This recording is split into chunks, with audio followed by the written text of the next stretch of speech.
자, 반갑습니다. 이번 시간에는 순환에 대해서 공부를 해보도록 하겠습니다. 자, 여기서 다룰 내용은 뭐냐면은, 자, 첫 번째, 혈액에 대해서 공부를 해보겠습니다. 그래, 혈액의 성분과 그 각각의 성분들의 기능에 대해서 공부를 하고요. 그 다음에 심장에 대해서 공부를 해보도록 합시다. 심장의 구조와 역할에 대해서 공부하고, 그 다음에 혈관. 자, 이 혈관들, 동맥, 모세혈관, 정맥인데 요거에 대해서 공부하고, 그리고 마지막으로 이제 혈액이 어떻게 순환하는지 혈액 순환. 자, 요렇게 네 가지 주제를 가지고 공부를 해보도록 합시다. 자, 첫 번째 주제로 먼저 혈액입니다. 혈액이란 것은 자, 액체 성분인 혈장 가는 거와 그 다음에 세포 성분인 혈구, 자, 요 두 가지로 이루어져 있습니다. 자, 밑에 사진이 복잡한 것 같지만 간단하니까 한번 보도록 할게요. 자, 먼저 여기 시험관에 보면 혈액을 어떻게 주사기를 해서 뽑았는 빨간 혈액이죠. 자, 이걸 원심 분리하게 되면 이렇게 위에 약간 놀로리한 층과 아래 빨간 요 두 개의 층으로 나누어지게 됩니다. 자, 이 원심 분리라는 것은 무엇이냐면요, 우리 이 고속으로 회전시켰을 적에 거기에 발생하는 원심력을 이용해 갖고 용액 내에 물질을 분리하는 걸 말합니다. 그러면 이렇게 보면 위층이 차지하는 게 약 한 55%고요. 여기 액체 성분인 바로 혈장입니다. 혈장. 됐습니까? 그 다음에 요 빨갛게 밑에 요게 바로 아래쪽에 한 45% 정도 차지하는데 요게 이제 혈구들입니다. 자, 여기 혈장에는 뭐냐면 요 위로 설명이 있죠. 자, 성분 요 위로 왔습니다. 대부분이 물입니다. 혈장의 성분은 대부분이 물이고요. 그 다음에 영양소를 비롯해서 여러 가지 물질이 녹아 있는데요. 이거의 역할은 뭐냐면 결국 영양소와 또 폐물 등을 운반하는 역할을 하고요. 또한 대부분이 물이기 때문에 우리 몸의 체온을 유지하는 데 관여합니다. 그래서 또 열을 운반하고요. 됐습니까? 자, 이게 혈장의 기능입니다. 자, 그 다음에 이제 혈구들에 대해서 이제 공부를 해보도록 할게요. 자, 혈구는 세포 성분이라고 이야기했었죠. 자, 세포 성분인데 누가 있냐면은 적혈구가 있고요. 그 다음에 백혈구가 있고, 그 다음 어떻게 돼요? 혈소판. 자, 요 세 가지로 이루어져 있습니다. 자, 이것들의 모양과 기능, 그 다음에 요 특징에 대해서 공부를 하도록 하겠습니다. 자, 먼저 적혈구는 뭐냐면은 요 그림처럼 가운데가 좀 오목한 원반 모양입니다. 그리고 붉은색을 띠고 있습니다. 자, 가운데가 오목한 원반 모양이고 붉은색을 띠고 있습니다. 그 다음 백혈구는요, 이제 수는 적혈구가 제일 많고요. 그 다음 백혈구는 요 사진입니다. 모양과 크게 일정하진 않습니다. 그리고 색깔이 없습니다. 됐습니까? 색깔이 없어요. 그래서 우리가 혈구를 관찰하려고 하면 백혈구는 김사액이라는 걸로 백혈구의 핵을 염색해서 봐야 됩니다.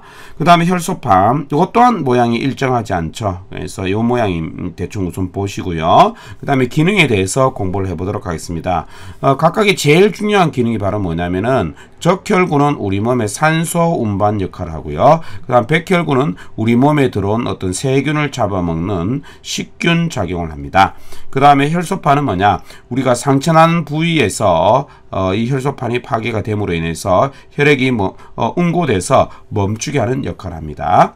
자, 이거 기억해 두도록 합시다. 따라서 우리가 적혈구가 모자라면 어떻게 됩니까?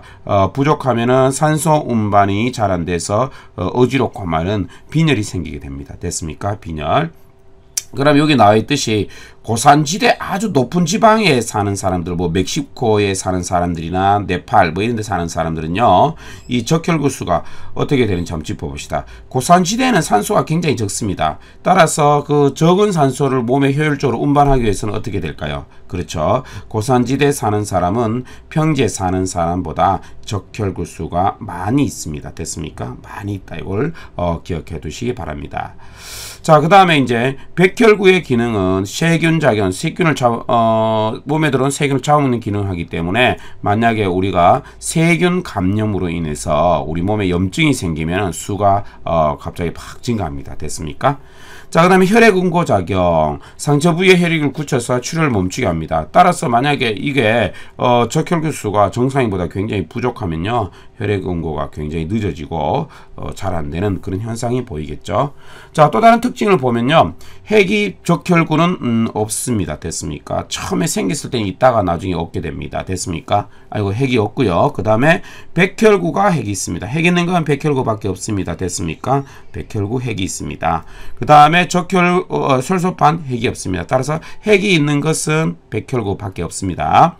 자, 그리고 이 혈액의 그 혈구들 성분 중에서 가장 많습니다. 가장 많습니다. 뭐 대충 이거 외울 필요 없지만 한 450만 개에서 한 500만 개 혈액 한 1ml 속에 됐습니까? 정도 있습니다. 가장 많이 있고요. 그 다음 백혈구는 수는 수가 가장 적습니다. 한 7,000개에서 똑같은 1ml당 7,000에서 한 8,000개 정도 됐습니까? 이 정도 있습니다. 하지만 크기는 가장 큽니다. 됐습니까? 그 다음에 혈소판 요거 뭐 크기는 가장 작고요. 숫자로 치자면 한 20만 개에서 정상이지만 한 30만 개. 자, 혈액 1ml당 됐습니까? 뭐 요거 기억해 두면 좋지만 굳이 외워 놓을 필요는 없겠습니다. 자, 그 다음에 여기 보면요. 여기 헤모글로빈 하는 말이 나오는데, 자, 이 헤모글로빈이 뭐냐? 자, 한번 보도록 할게요. 적혈구 내에 있는 산소를 운반해주는 색소인데 한번 볼게요. 헤모글로빈은 처리 주성분이고 붉은색을 띠는 색소 단백질입니다. 적혈구를 구성합니다. 됐습니까? 그래서 우리 적혈구가 빨갛게 보는 이유는 바로 이 헤모글로빈 때문에 붉은색을 띱니다.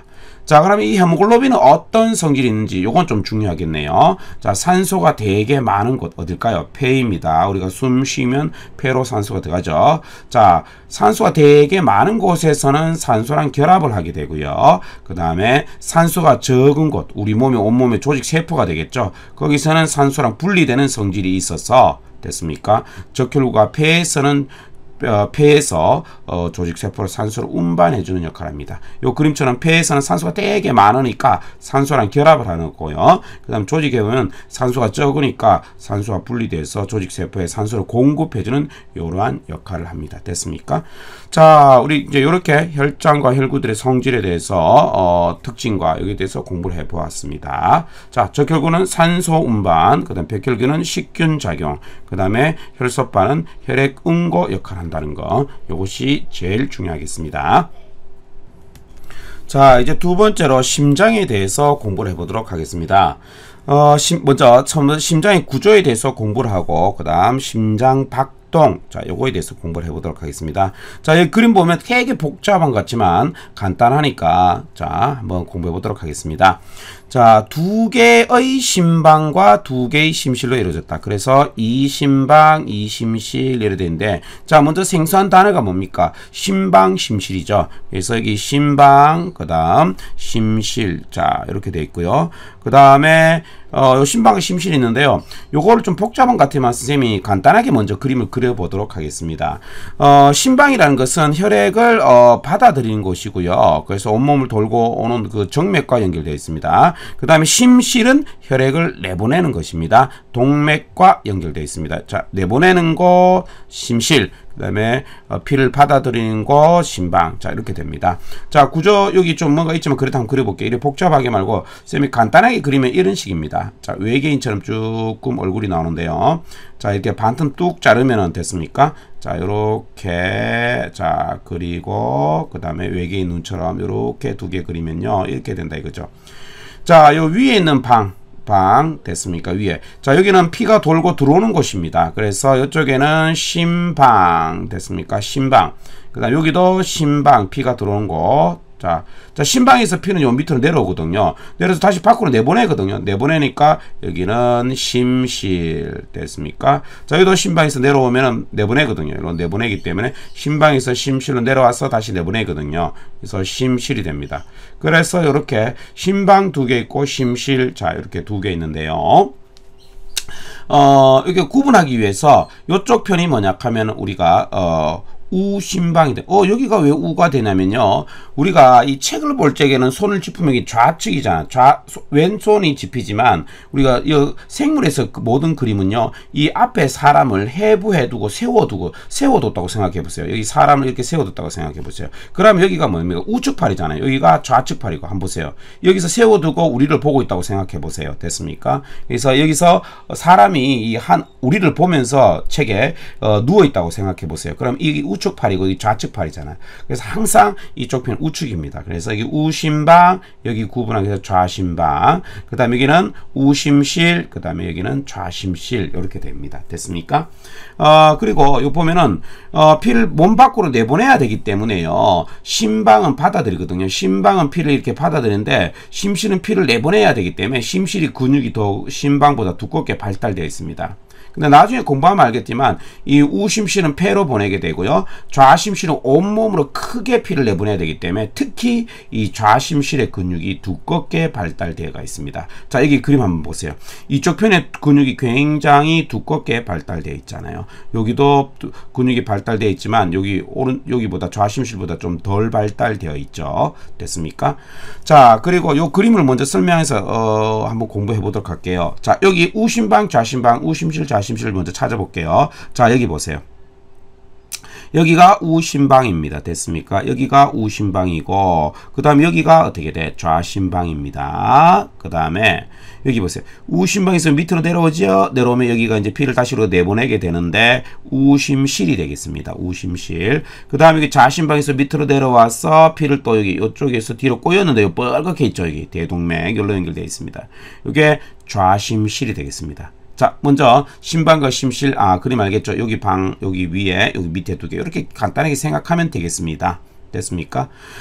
그 다음에 이건 지금 이제 뭐 대정맥, 대동맥, 폐동맥, 폐정맥 막 이런 말이 나와 있는데, 자, 이게 무엇인가 한번 보도록 하겠습니다.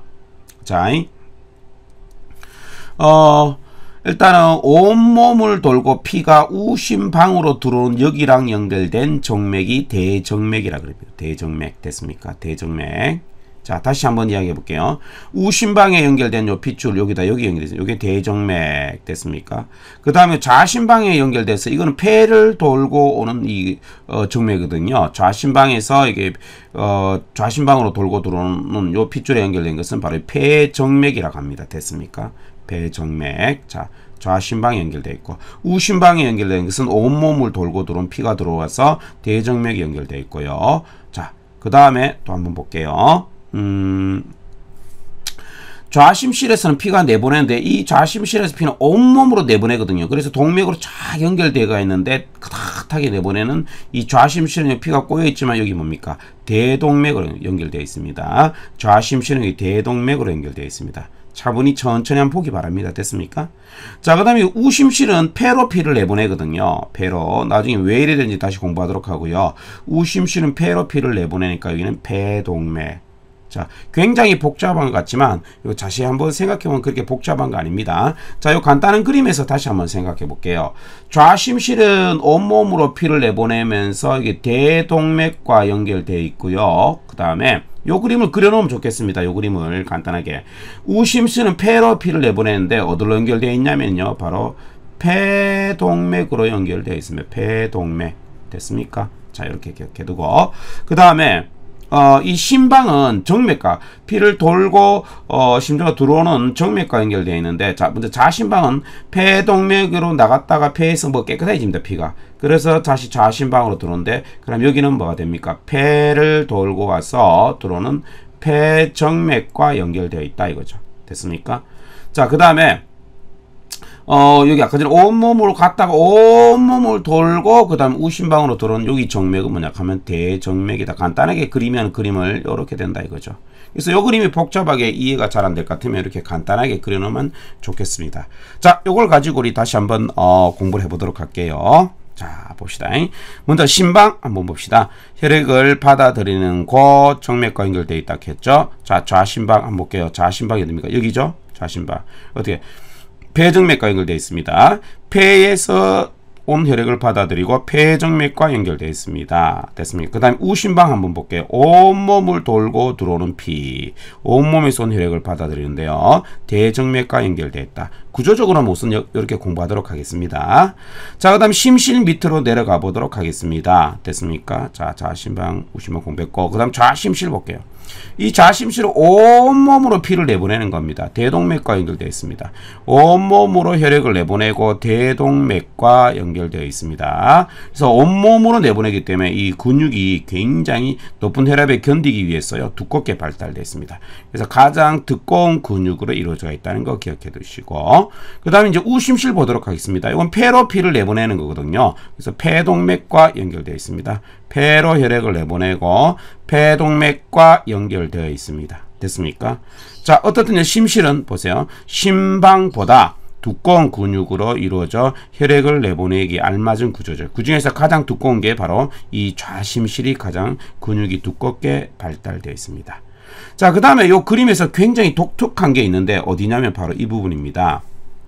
여기 뭐다, 심방과 심실 사이에 뭐가 있죠? 이게 여기 됐습니까? 요 심방과 심실 사이에, 심방과 이쪽에도 심방과 심실 사이에, 그 다음에 심실에서 동맥 나가는데 여기 뭐가 있죠? 여러분들 잘, 여기도 심실에서 동맥 뭐 나가는데 여기 뭐가 있어요? 됐습니까? 자, 여기 뭐냐 하면은 우리가 혹시나 피가 이렇게, 피는 한 방향으로만 계속 흘러야 되거든요. 됐습니까? 피는 한 방향으로 폐정맥에서 들어와서 좌심방, 좌심실, 대동맥 온몸 갔다가 대정맥, 우심방, 그 다음 우심실, 그 다음에 폐, 동맥, 폐로 갔다가 폐정, 이래 한 방향으로만 계속 흘러야 되거든. 그런데 혹시나 이게 심방과 심실이 수축하고 하다 보면 피가 거꾸로 흐를 수 있는데 안 흐르기 위해서 이게 닫히고 열리고 하는 판막이 있습니다. 됐습니까? 자, 중요한 구조 판막 기억하도록 합시다. 자, 판막은 혈액이 거꾸로 흐르는 것을 막는 구조로서 어디에 있냐? 심방과 심실 사이에, 심실과 동맥 사이에 있습니다. 그리고 나중에 가면은 정맥 군데군데에 또한 판막이 있습니다. 조심해야 되는 것은 심방과 그 다음에 정맥 사이에 판막은 없습니다. 됐습니까? 심방과 심실, 그 다음에 심방과 동맥, 그 다음에 정맥 군데군데. 자, 이렇게 해서 혈액이 심방에서 심실로 동맥 이렇게 한 방향으로만 흐르게 하는 역할을 하는 게 바로 판막이 되겠습니다. 됐습니까? 자, 이렇게 기억해 두시고 밑에 심장 박동에 대해서 공부를 해보도록 하겠습니다. 심장 박동이 무엇이냐면요, 심장의 규칙적인 수축 이완 운동을 우리는 심장 박동이라고 합니다. 그러니까 우리는 뭐 펌프 역할을 하죠. 혈액 순환의 원동력이 되겠습니다. 이거는 뭐 가볍게 한번 보도록 하세요. 그림을 상세히 그렇게 뭐 고등학교에서는 알아야 되겠지만 여러분들 요 순서만 조금 기억해 두도록 합시다. 먼저 심방과 심실이 동시에 이완, 늘어납니다. 늘어나면 이 빈 공간이 넓어지기 때문에 피가 바깥에서 들어오겠죠. 그래서 대정맥과 폐정맥을 통해서 심장으로 피가 들어오겠죠. 자, 먼저 심방, 심실 이완입니다. 그 다음에 이제 따로따로 각각 수축입니다. 수축인데, 그 다음에 누가 수축하냐면 심방이 수축합니다. 자, 심방이 수축하면은 이 피가 심실로 내려가겠죠. 심실로 이렇게 내려갑니다. 간단하죠? 그 다음에 심실로 들어온 피에서 심실이 또 수축 쫙 하게 되면 어떻게 피가 쫙 대동맥이나 폐동맥을 통해서 밀려나가죠. 됐습니까? 그래서 순환하게 된다 이거죠. 이거는 간단하죠. 심방, 심실 동시에 이완, 그 다음에 심방 수축, 그 다음 심실 수축. 자, 요 순서가 되겠습니다. 자, 이 페이지 개념 속성 문제 한번 풀어보도록 합시다. 1번 혈액에 대한 설명으로 옳은 것은 동그라미, 옳지 않은 것은 X표 하시오. 자, 혈구 중에서 크기가 가장 큰 것은 혈소판이 아니고 백혈구가 되겠죠. 백혈구가 가장 큽니다. 그래서 X표. 자, 혈액의 구성 비율은 혈장이 혈구보다 더 높다. 맞죠? 여기 한 그 55% 정도 차지하고 혈구 세포 성분인 게 45% 정도 차지한다 했죠. 그래서 맞는 말입니다. 혈액을 원심 분리하면 액체 성분이 가라앉는 게 이제, 자, 이 액체 성분은 혈장에 해당되죠. 자, 여기 그림처럼 요게 혈장이죠. 위에 있죠. 가라앉는다. 틀렸습니다. 그 다음에 백혈구만 핵이 있습니다. 맞습니다. 적혈구와 핵은 핵이 없다. 자, 요거 기억해 두시고요. 그 다음에 혈액은 물질 운반, 체온 조절, 그 다음 방어작용, 이런 기능을 하죠. 예를 들어서 이거는 체온 조절하는 거 혈장이 한다고 볼 수 있고, 물질 운반도 혈장이 한다고 볼 수도 있죠. 그다음 방어작용 뭐 이런 것들은 뭡니까? 백혈구가 식균 작용하는 거, 그 다음에 우리가 상처가 났을 적에 혈액응고 정지하는 거, 뭐 이런 것들을 보면 되겠죠. 그래서 이거 맞는 말이 되겠습니다. 자, 그 다음에 2번 문제. 오른쪽 그림의 혈액의 성분을 나타낸 것이다. 각 설명에 해당되는 것을 찾아 기호와 이름을 쓰시오 했는데, 자, 요 그림 굉장히 중요하겠습니다. 모양으로. 자, 누군지 알아야 되겠습니다. A 뭡니까? 운반 모양 제일 많은 거죠. A는 적혈구가 되겠죠. 산소 운반. 자, 고산지대 사는 사람 여기 되게 많죠. 그리고 여기 굉장히 정상보다 적은 사람은 빈혈인 사람. 그 다음에 제일 큰 거 됐습니까? 이게 바로 뭐다? 백혈구, 식균 작용하지요. 핵이 있다는 거 기억해 두시고, 색깔이 없어서 나중에 관찰하려고 하면 염색해서 봐야 됩니다. 김사액이라는 걸로. 그 다음에 D가 딱 보이 제일 작은 거 누굽니까? 혈액 응고하는 혈소판이 되겠죠. 혈소판. 그 다음에 C는 그냥 이 부분을 가리키니까 혈장을 의미하죠. 됐습니까? 자, 봅시다. 몸속에 들어온 세균 잡아먹는다. 백혈구 B가 되겠죠. 상처 부위에 혈액을 굳게 하여 출혈을 멈추게 한다. D가 되겠습니다. 그 다음에 헤모글로빈의 성질에서 온몸에 산소를 운반하는 기능을 한다. A 적혈구가 되겠죠. 그 다음에 영양소와 노폐물 등 물질을 운반하고 체온 유지에 관여한다. C 혈장이 되겠죠. 자, 그 다음 3번 문제 볼게요. 혈구 중에서 개수가 가장 많은 것은 누구죠? 적혈구가 되겠죠. 적혈구. 그래서 피가 빨갛게 보통 보이겠죠. 그 다음에 크기가 가장 큰 것은 누가? 백혈구가 되겠습니다. 백혈구. 자, 그 다음 4번 문제로 내려올게요. 오른쪽으로는 사람의 심장을 나타낸 것이다. 자, 뭐 이름부터 한번 말해볼게요. 자, 먼저 A는 뭡니까? A하고 B, 심방이죠. 근데 A는 어떻게? 우심방이 되겠습니다. 자, 요 그림 또 굉장히 중요합니다. 자, B는 이쪽은 뭡니까? 여기다 쓸게요. 자, 심방이 되겠죠. 피를 내보내죠. 그래서 정맥과 연결되어 있고, 자, C하고 D는 뭐가 됩니까? 요거는 심실, 피를 내보내죠. 그래서 여기는 우심실 근육이 발달됐습니다.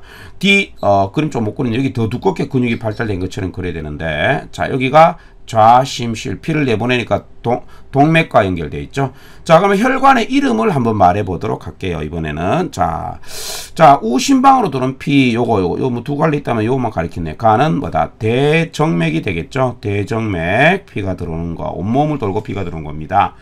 자, 그 다음에 그럼 B랑 연결되는 폐를 갖다가 들어오는 요 정맥인데요. 라는 뭐다? 폐를 갖다 들어오게 되는 폐정맥이 되겠죠. 폐정맥.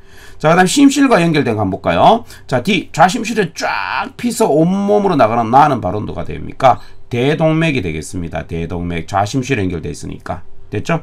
그 다음에 우심실에서 연결되는 이건 바로 뭡니까? 그렇죠. 이거는 폐로 내보내는 폐동맥이 되겠네요. 됐죠? 자, 그 다음에 뭐 E는 뭡니까? 그렇죠. 심방과 심실 사이에, 그 다음에 심실과 동맥 사이에 있는 요거는 바로 혈액의 역류를 방지하는 판막이 되겠습니다. 됐습니까? 자, 이걸 가지고 문제 풀어보도록 하겠습니다. 1번은 다 해결됐죠. 됐고, 그 다음에 2번 A에서 D 중 혈액을 받아들이는 곳의 기호와 이런 기호만 씁시다. A하고 B가 되겠죠. 심방이니까. 그 다음에 ASD 중 가장 두꺼운 근육으로 이루어진 것은 어디입니까? 좌심실 D가 되겠죠. 됐습니까? 그 다음에 심장의 구조 중 혈액이 거꾸로 흐르는 것을 막는 구조와 기호와 이런 했는데 E가 되겠죠. 판막. 됐습니까?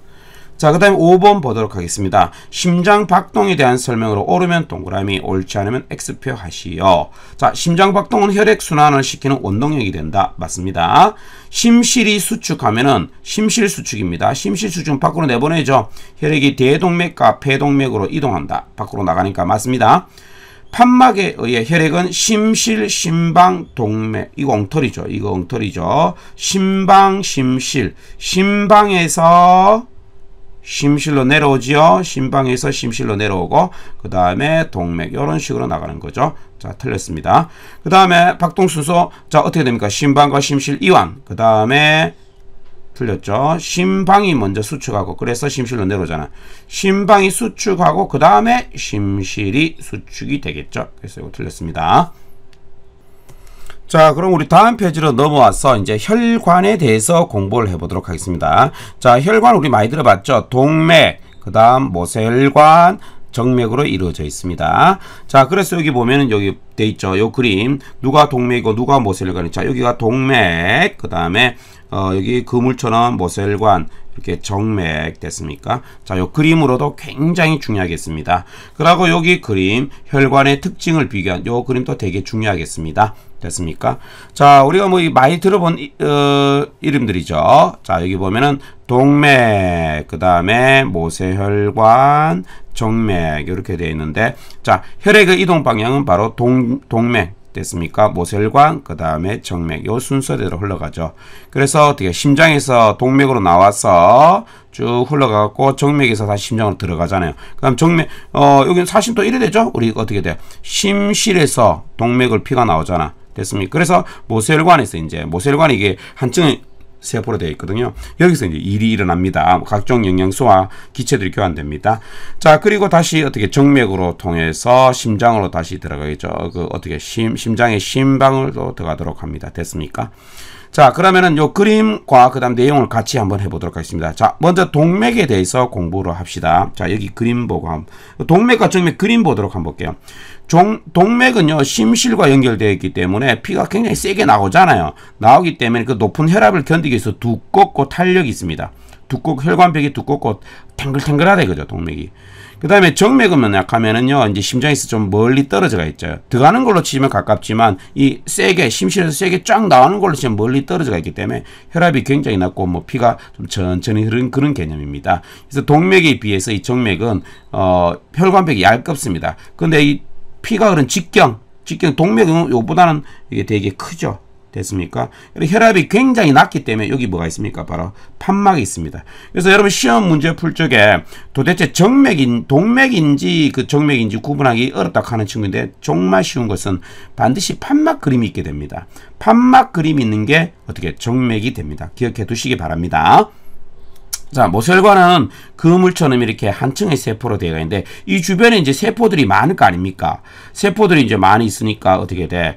모세혈관에서 세포 쪽으로는 산소와 양분을 주는 거예요. 모세혈관에서 세포 산소 양분 주고 그 다음에 어떻게 돼? 세포로 주변에 있는 조직 세포로부터는 이산화탄소와 노폐물 쓰레기를 받아오는 거예요. 산소와 양분을 세포한테 주고 살 수 있도록 그 다음에 쓰레기를 받아와서 어떻게 다시 심장으로 다시 들어오게 된다 이 말이죠. 됐습니까? 자, 그림으로 먼저 설명했기 때문에 내용을 간단히 한번 짚어볼게요. 동맥, 심장에서 나오는 혈액 맞죠? 보통 우리는 몸 깊숙한 데 분포합니다. 됐습니까? 우리가 그 팔이나 팔등이나 있는 데 한번 보세요. 거기서 보이는 핏줄 굵은 것들은 정맥입니다. 피부 표면에 주로 있습니다. 자, 여기 비교하면서 합시다. 심장으로 들어가는 혈액 피부 가까이에 분포합니다. 됐습니까? 자, 그러나 동맥, 혈관벽이 두껍고 탄력성이 강합니다. 왜냐하면은 심장의 심실에서 강한 수축에 의해서 나오는 혈액의 높은 혈압을 견딜 수 있는 구조가 되겠습니다. 됐습니까? 자, 그런데 정맥 어떻게? 혈관벽이 얇고 또 탄력성이 약합니다. 그리고 혈압이 매우 낮습니다. 제일 낮습니다. 그래서 혈액이 거꾸로 흐르는 것을 막기 위해서 판막이 존재합니다. 됐습니까? 자, 그리고 동맥에서는 맥박이 느껴집니다. 동맥. 그러니까 심실이 맥박이 뭐냐면 나와 있네요. 심실의 수축과 이완에 따라 혈관벽에 생기는 파동. 우리가 손목이나 되면 발딱발딱 뛰잖아요. 됐습니까? 그래서 다른 곳에 비해 동맥이 피부 가까이에 동맥이 그나마 이제 몸 속에 있는데 가까이에 있는 목이나 손목에서 잘 느껴지죠. 맥박은 심장박동에 의해 나타나므로 심장박동이 빨라지면 맥박도 빨라집니다. 그래서 여러분들 막 달리기 전력 질주가 난 다음에 맥박이 더 팍 뛰는 거 느껴지죠. 됐습니까? 자, 그럼 모세혈관에 대해서 무엇인지 공부해 보도록 하겠습니다. 자, 모세혈관은 동맥과 정맥을 연결하면서 온몸에 그물처럼 퍼져 있습니다. 온몸에 그물처럼 퍼져 있고 따라서 이게 가늘지만 이 자르고서 이 단면적을 다 합하게 되면요 총 단면적은 가장 큽니다. 총 단면적은 가장 큽니다. 자, 한 겹의 세포층으로 되어 있고 매우 얇죠. 그래서 이 어떤 물질이나 가스들이 이동할 수 있다 이겁니다. 혈액의 흐르는 속도가 매우 느립니다. 나쁜 게 아니고 좋습니다. 총 단면적이 제일 크고 혈액의 속도, 혈류 속도로 갑니다. 가장 느려가고 천천히 지나니까 조직 세포와 물질 교환하기에 참 좋은 구조입니다. 피가 천천히 흘러야 될 거 아닙니까? 여기서는 맞지? 그래서 모세혈관 속 혈액과 조직세포 사이 물질 교환이랍니다. 자, 요 그림으로 되어 있네요. 모세혈관에서 주변에 있는 세포로 주는 것은 산소와 영양소를 공급하고 쓰레기 받아와야 되겠죠. 이산화탄소와 노폐물은 받아온다. 요겁니다. 됐습니까? 자, 그러면 요 옆에 다시 혈관의 특징 비교 한번 해보도록 하겠습니다. 자, 요 X축 한번 볼게요. 자, 심장에서 동맥이고 중간에 모세혈관이고 여기 정맥 됐습니까? 그 다음에 여기 Y축은 뭐 혈압이 되기도 하고 또 Y축은 총 단면적 속도 이런 것들이 다양한 값들이기 때문에 Y축에는 혈압, 뭐 단면적 속도 그런 게 나와 있네요. 자, 한번 볼게요. 우선 총 단면적 이 녹색부터 한번 볼게요. 총 단면적 무슨 그래프인지 좀 알았으면 좋겠습니다. 총 단면적 보세요. 자, 쭉 보면 동맥이 단면적은 제일 작습니다. 어떻게 돼요? 모세혈관이 총 단면적은 제일 혈관 하나의 단면적은 제일 작죠. 가늘으니까. 근데 총 단면적은 제일 크고 그 다음에 어떻게 돼요? 2등이 정맥이네요. 그래서 제일 크다는 요 총단면인 거 기억해 두시고 됐습니까? 그 다음에 혈류 속도 한번 보도록 할게요. 자, 동맥은 이렇게 막 파동 모양으로 빨라졌다 느렸다 빨라졌다 느렸다 빨라졌다 느렸다 이런 식으로 하지 않겠습니까? 이거는 왜냐면은 그 맥박 때문에 피가 세게 났다 좀 천천히 났다 세게 났다 천천히 이런 식으로 하기 때문에 이런 겁니다. 그래서 심장박동 때문에 이렇게 됐다가 어떻게 돼요? 속도는 모세혈관에서 제일 느리죠. 그 다음 정맥. 자, 혈류 속도입니다. 어때요? 총 단면적 하고 혈류 속도는 반대죠. 그래서 모세혈관의 총 단면적이 가장 크고요. 그래서 혈류 속도가 가장 느려서 좋은 게 뭡니까? 아까 전에 말했죠. 조직세포와 물질 교환이 아주 유리한 구조다 이거죠. 됐습니까? 자, 요거고. 그 다음에 이제 요거 빨간 거는 혈압인데 혈압 한번 볼게요. 심장박동 때문에 동맥에서 혈압이 굉장히 높게 나타났다가 그 다음에 낮게 나타났다가 높게 나타났다 낮게 나타났다 이렇게 막 파상형, 파동 형태의 모양이 그려지죠. 됐습니까? 그래서 제일 높을 때 최고 혈압, 제일 낮을 때 최저 혈압 하는데 우리 요거 제일 높을 때 120, 그다음에 제일 낮을 때 80. 요게 우린 맥압이라 하는데 그러니까 요게 혈압 쟀을 때 요 정도 120에서 80 사이. 요게 아주 정상인의 혈압이다 이거죠. 그래서 평균 이거보다 높게 나타나면은 고혈압. 요보다 낮게 나타나면 저혈압 이렇게 되는 거예요. 됐습니까? 자, 그래서 이제 혈압이 쭉 나타나다가 어떻게 됩니까? 계속 낮은 정맥에서 가장 혈압이 낮죠. 심지어 숫자만 보면 0보다도 더 나타나거든요. 0보다도 더 나타난단 말은 마이너스 값을 가진단 말은 압력이 반대 방향으로 피가 있다면 피가 1로 흘러야 되는데 압력이 반대 방향으로 나타난다 이런 의미거든요. 그럼 피가 거꾸로 흐르겠네요. 정맥에서는. 그러진 않죠. 압력이 반대 방향으로 나타나도 어떻게 돼? 이게 판막이 있기 때문에 뭐다? 피가 거꾸로 흐르진 않습니다.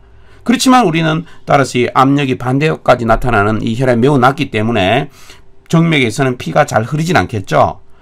정맥에서는 피가 어떻게 되냐면 동맥에서는 이 심장 박동 때문에 쫙쫙쫙쫙 잘 흐르는데 정맥에서는 심장에서 멀리 떨어져가 있기 때문에 정맥에서 피가 흐르려고 하면 주변에 근육들이 자꾸 움직여줘야 돼요. 그래서 우리가 다리도 보면 서가 오래 있거나 앉아서 오래 있으면 근육 안 움직이면 어떻게 돼? 다리가 저리잖아요. 그다음에 혈액순환이 잘 안 되기 때문입니다. 됐습니까? 자, 우린 이렇게 해서 혈관의 어떻게 구조와 특징들에 대해서 공부를 해보았습니다. 자, 이제 마지막으로 혈액순환에 대해서 공부를 해보도록 하겠습니다. 자, 먼저 여기 동맥혈과 정맥혈이 뭐냐 공부를 하고요. 그 다음에 혈액순환 과정 이렇게 공부할 건데요. 자, 여기 동맥혈 하는 것은 동맥을 흐르는 피를 말하는 건 아닙니다. 정맥혈 하는 것도 정맥을 흐르는 피를 말하는 게 아니고요. 동맥혈이라는 것은 산소가 되게 많은 혈액, 산소가 되게 많아서 아주 진한 빨간색 되는 것 됐습니까? 그 다음에 정맥혈은 뭐냐면은 산소가 적습니다. 산소가 적고요. 이산화탄소가 좀 되게 많은, 표현은 좀 그렇지만 조금 더러운 피 가긴 좀 그렇네요. 어쨌든 여기서 아주 검붉은 색깔, 암적색 띠는 게 이게 정맥혈입니다. 그러면 동맥혈이 어디냐? 좌심방, 좌심실 뭐 이래 돼 있네요. 그 다음에 혈관은 폐정맥, 대동맥 이래 돼 있는 이거 이렇게 외울 필요 없습니다. 일단 그림으로 해줄게요. 됐습니까? 그 다음에 정맥혈은 어디? 우심방, 우심실, 폐동맥, 대정맥 돼 있는데 이거 뭐 이렇게 나와있지만 어디냐 물을 수 있지만 그림으로 이렇게 이거 할 필요 없고 그림으로 기억하면 되겠습니다. 자, 그럼 이 밑에 그림 보세요. 혈액의 순환 경로 이래 돼 있는데 여기서 먼저 할게요. 이 그림이 있다면요. 자, 보세요. 이 그림이 있다면요. 보세요. 이쪽 편에 이 그림에 자 우리 그림 그려놨죠. 심장 구조만 있어도 마찬가지입니다. 이 전체가 다 안 나와도 심장 요 부분만 그림 나와도 마찬가지입니다. 이 부분 자 여기 쪽에는 다 뭐다 피가 동맥혈입니다. 산소가 되게 많은 피대입니다. 왜 그런가 한번 볼까요? 자 왜냐면 이따가 했지만 이 자 여기 우심실에서 피가 폐동맥에서 폐로 간다 했잖아. 거기 폐에서 이산화탄소 버리고 산소를 받아들이거든요. 산소를 받아 산소의 양이 가장 많습니다. 그래서 이 폐정맥은 산소가 제일 많습니다. 그래서 가장 동맥혈이죠. 그래서 폐정맥 그 다음 누굽니까? 좌심방 좌심실 보세요. 폐정맥 좌심방 좌심실 좌심방 좌심실 그러고 온몸으로 피가 가기 전에 대동맥 자 요거 여기들은 다 산소가 되게 많거든요. 그래서 이런 식으로 외우지 말고 그림으로 기억해 두세요. 이쪽 편에는 다 동맥혈 됐습니까? 자, 그래 갖고 이제 온몸으로 가게 되면은 온몸에서 모세혈관에서 보면요. 조직세포에 산소와 영양소를 공급해주고 이산화탄소와 노폐물을 받아들이거든요. 산소량이 굉장히 적어졌겠죠? 적어졌기 때문에 정맥혈로 바뀝니다. 그래서 정맥혈이 돼서 정맥혈이 대정맥, 우심방, 우심실, 폐동맥까지 폐에서 이산화탄소 버리고 산소 받아들이기 전까지 여기 피는 다 뭐가 됩니까? 정맥혈이 되겠죠. 그래서 여기 외울 필요 없습니다. 됐어요? 어떻게 돼? 대정맥, 우심방, 우심실, 대정맥, 우심방, 우심실, 그 다음 폐로 내보내는 폐동맥. 자, 여기가 정맥혈이니까 이거는 이렇게 따로 외울 필요 없이 그림으로 기억해 두면 되겠습니다. 됐습니까? 자, 그럼 이제 동맥혈, 정맥혈 됐고요. 그 다음에 혈액순환 과정에 대해서 공부를 해보도록 하겠습니다. 자, 우리 혈액순환에는 크게 폐로 갔다 오는 폐순환과 됐습니까? 폐순환과 진하게 할게요. 폐로 갔다 오는 거. 자, 폐로 갔다 오는 순환과 온몸을 돌고 오는 순환이 있습니다. 됐습니까? 온몸 순환, 체순환으로 갑니다. 됐죠? 자, 이 폐순환이 뭐냐? 그림 간단합니다. 이거 계속 피가 돌고 도는 거기 때문에요. 자, 뭐 복잡하고 어려운 것 같지만 굉장히 간단하니까 다시 정리해 줄 테니까 우선 내용부터 좀 보고 합시다. 자, 우리 폐순환 하는 것은 뭐냐? 말 그대로 이 정맥혈이 폐로 가서 이산화탄소는 버리고 산소 받아서 동맥혈로 됐습니까? 요거 되는 거. 요거를 우리 폐순환 합니다. 그래서 피는 계속 돌고 도기 때문에 어디서 출발하냐? 나가는 데부터 출발합시다. 우심실에서 나가서 폐동맥, 폐의 모세혈관에서 이산화탄소 버리고 산소 받아서 폐정맥 좌심방까지 들어오는 데까지 나가서 들어오는 데까지만 합시다. 그래서 우심실에서 나가서 폐동맥, 폐의 모세혈관에서 이산화탄소 버리고 산소 받아서 폐정맥 좌심방까지 들어오는 요 사이클, 요게 바로 폐순환이 되겠습니다. 자, 우심실에서 나온 혈액이 폐를 지나면서 이산화탄소 버리고 산소 받아서 좌심방까지 들어오는 과정. 그래서 어떻게 더러운 정맥혈이 동맥혈로 바뀌는 과정이 되겠죠. 자, 이거 나가는 데부터 시작해서 들어온 데까지 해서 요게 폐순환이 되겠습니다. 자, 그럼 이제 깨끗한 피가 되었죠. 자, 그럼 온몸 순환은 뭐냐? 자, 그럼 아까 전에 이제 폐정맥에서 좌심방으로 들어왔죠. 자, 그럼 좌심실로 내려옵니다. 일단 내려와갖고 여기서부터 나갑시다. 됐습니까? 좌심실에서 나가서 좌심실 대동맥으로 쫙 가서 온몸의 모세혈관에서 무엇이냐? 주변의 조직세포에 산소뿐만 아니라 영양소를 공급해주고요. 그 다음에 조직세포에서 만들었던 쓰레기, 이산화탄소와 노폐물을 받아서 다시 정맥혈이 되어서 어떻게 대정맥, 우심방까지 들어오는 거. 이 사이클. 됐습니까? 자, 여기 됐네요. 좌심실에서 나가서 여기서부터 출발합시다. 좌심실에서 나가서 대동맥 온몸의 모세혈관 가서 산소와 영양소 주고 난 다음에 이산화탄소와 노폐물을 받아갖고 대정맥을 태서 우심방까지 들어오는 요 사이클 요까지.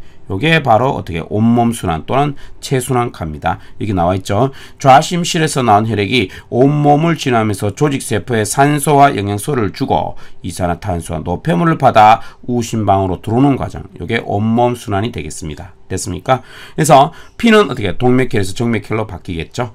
자, 그러면 여기는 저는 뭐 이제 요 순서 폐순환은 요런 식으로 우심실에서 나가서 어떻게 좌심방까지 들어오는 사이클이고, 그 다음에 온몸 순환은 우심방에서 나가서 죄송합니다. 좌심실에서 나가서 우심방까지 들어오는 요 사이클.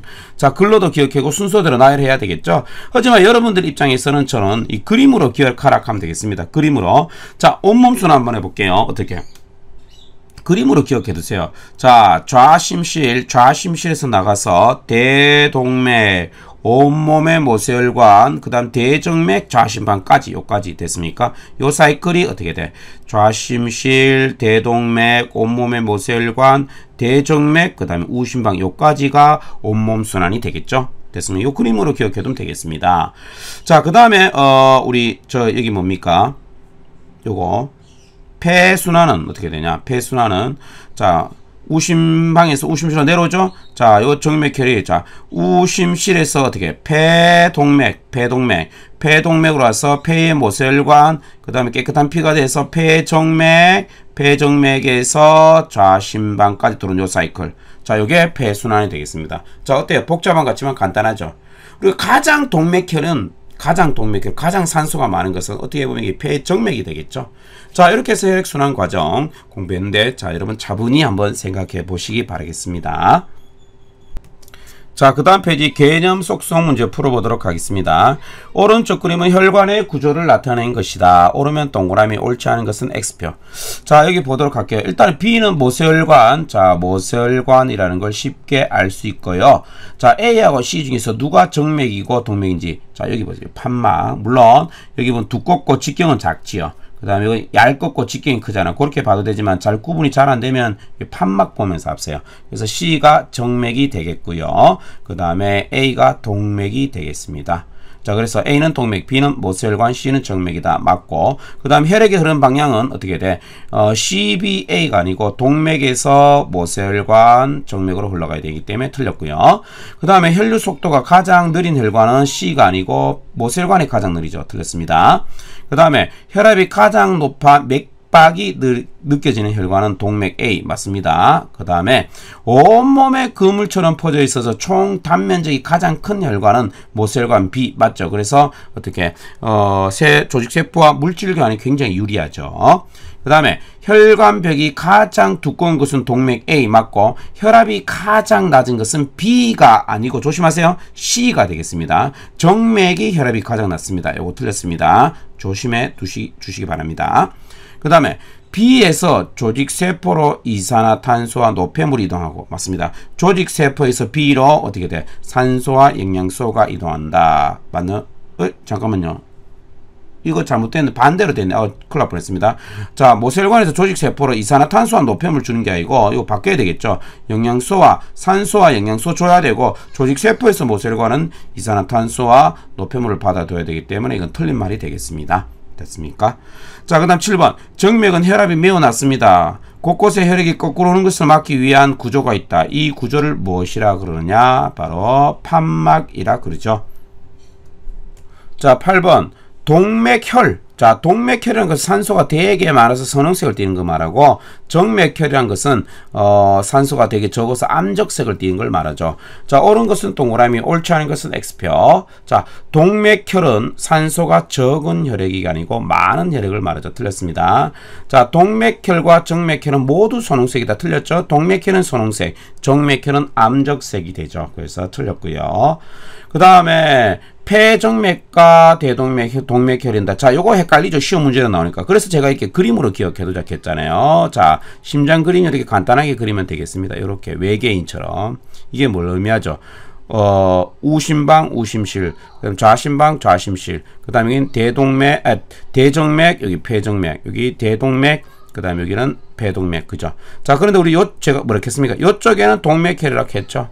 이쪽 편에 동맥혈, 그림으로 기억하는 게 좋습니다. 간단하게 그리고 하면 되잖아요. 그 다음에 여기는 정맥혈.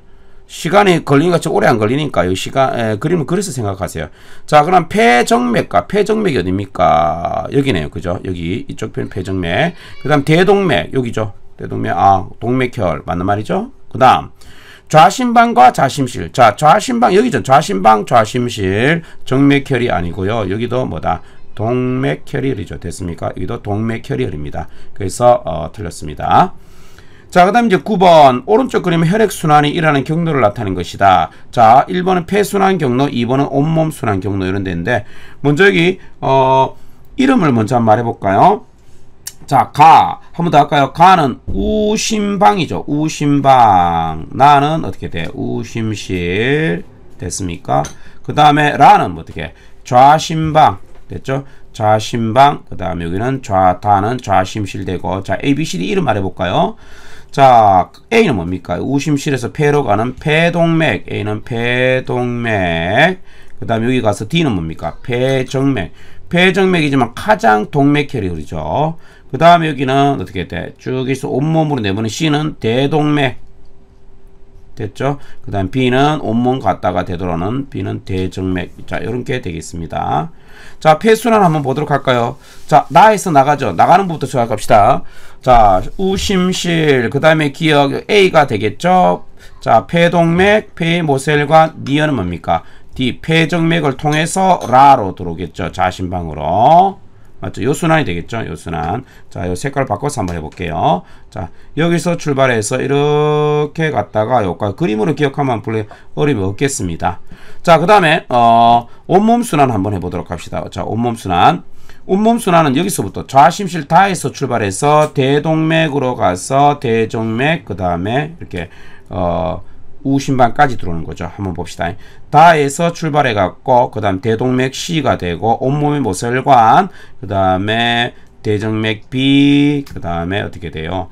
가입니까? 우심방. 자 요까지 들어오는 사이클이 온몸 순환입니다.